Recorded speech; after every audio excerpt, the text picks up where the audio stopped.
आज आपण मुरमुऱ्यांचा चिवडा बनवतोय। त्यासाठी लागणारं साहित्य हे मी पटेलचे मुरमुरे घेतलेत। ते मी कढईमध्ये भाजून घेतले। भाजून घेतल्यानंतर ते मी एका याच्यात थंड झाल्यावर एका पातेल्यात काढून ठेवले। आणि मसाल्यासाठी साहित्य लागणारं साहित्य तेल, त्यामध्ये राई, मोहरी, जिरे, कढीपत्ता, डाळवं, 4 लाल सुक्या मिरच्या, शेंगदाणे, काळं मीठ, साधं मीठ, हिंग, हळद आणि धण्याजिऱ्याची पूड। आणि मी ह्या चिवड्यामध्ये मी घरी केलेला मेथकूट पण टाकणार आहे, त्यामुळे मुरमुऱ्यांना खूप छान चव येते। आणि हे फरसाण।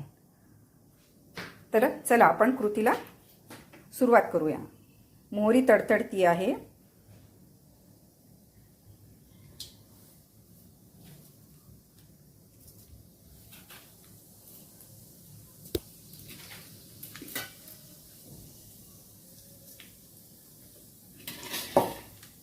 तुम्हाला हवं असेल तर ह्यामध्ये तुम्ही खोबरे, सुक्या खोबऱ्याचे छोटे छोटे कात्रे करून पण टाकू शकता, पण मला आवडत नाही अर्थात, म्हणून मी खोबऱ्याचे तुकडे टाकले नाहीयेत, घेतले नाहीयेत।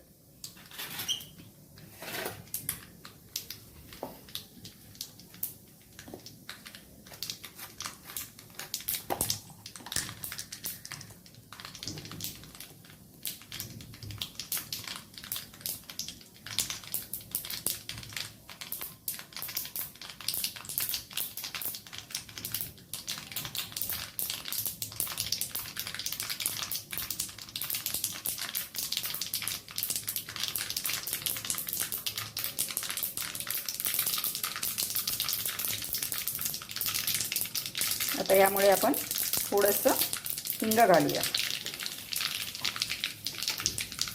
आता मिरच्यांचे तुकडे,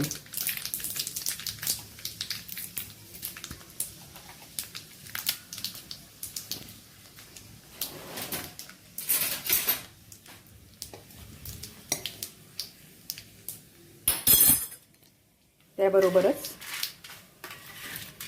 डाळवं,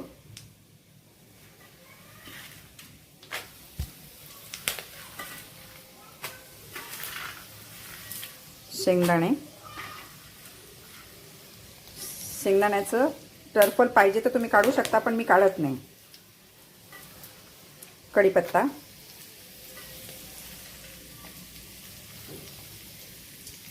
हे सगळं छान तळून घेऊया आपण तेलामध्ये। हे सगळं बारीक गॅसवर करा, नाहीतर मिरच्या आणि शेंगदाणे जळून जातील। आता थोड्या वेळात तुम्ही गॅस बंद केला तरी चालेल। आपण याच्यामध्ये आता हळद घालूया, अर्धा चमचा हळद घालूया।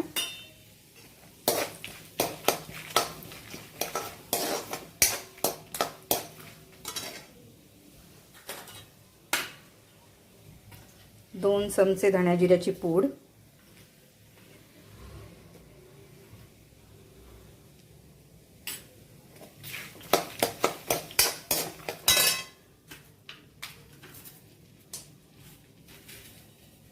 काळं मीठ आणि साधं मीठ मी ह्याच्यातच घालते तेलात।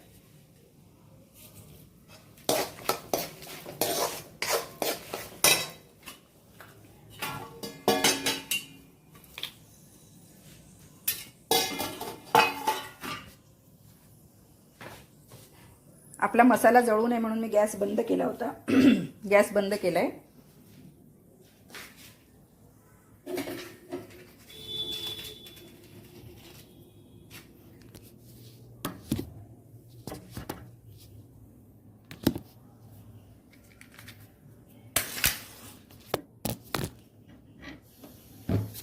गॅस मी पुन्हा चालू केला। आता हे सगळं भाजून घेते छान। आता याच्यामध्ये मी हे भाजलेले मुरमुरे टाकते।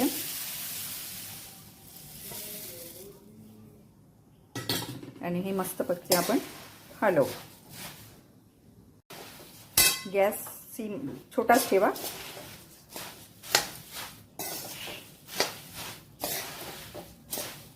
आपला सगळा मसाला मुरमुऱ्यांना लागला पाहिजे. बघा सुरेख कलर येतोय. तुम्हाला हवं असेल तर तुम्ही लसूण पण घालू शकता याच्यामध्ये, पण मी फरसाण जे घेतले ते लसणाचं आहे म्हणून मी यामध्ये घातलं नाही लसूण. ज्याला तिखट आवडतं त्यांनी लाल तिखट घातलं तरी चालेल, पण माझ्या मुलाला लाल चिवडा आवडत नाही. तो म्हणतो, नेहमी म्हणतो मम्मी पिवळा पिवळा चिवडा कर मुरमुऱ्याचा, म्हणून मी त्याच्यामध्ये लाल तिखट घातलेलं नाही आहे. संध्याकाळी जर तुम्हाला कधी भेळ वगैरे करायची वाटली तर आपल्याकडे चिवडा तयारच असतो. हा चिवडा तयार आहे, त्यामध्ये तुम्ही मस्त कांदा, टोमॅटो, कोथिंबीर, चाट मसाला वगैरे घालून तुम्ही इन्स्टंट भेळ बनवू शकता. आता आपला चिवडा रेडी आहे. मस्त वास येतो. मसाले छान लागलेत आपल्या मुरमुऱ्यांना. आता आपण ह्यामध्ये, गॅस चालू आहे माझा, आता हे मी पापड कुस करून याच्यामध्ये टाकते.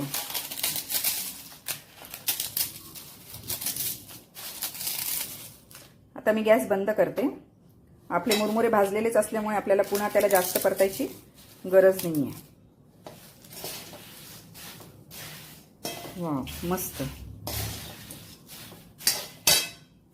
हे बघा मुरमुरे सुद्धा किती कुरकुरीत आहेत. मी हे भाजून घेतल्यामुळे ह्याला कुरकुरीतपणा आला. आणि तुम्ही हे पॅक डब्यामध्ये ठेवलं तर तुम्हाला ते 8 दिवस तरी ते तसेच कुरकुरीत राहतात. मी आता जसं म्हणाले तसं मी मेथकूट पण टाकते आता त्याच्यामध्ये. हे 2 चमचे मी मेथकूट घालणार आहे.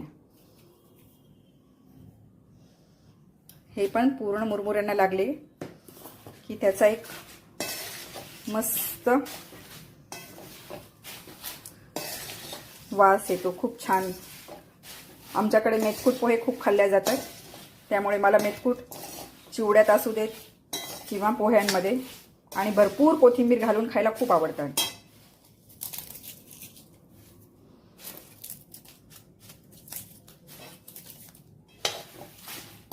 हे पापड मी भाजून घेतले, तुम्ही तळून जरी घेतले आणि टाकले चिवड्यामध्ये तरी खूप छान होतात.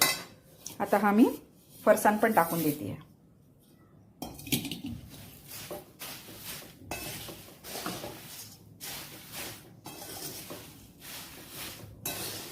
वाव,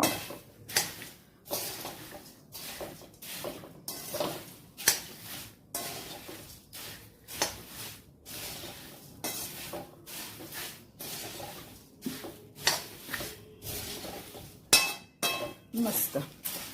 आहा,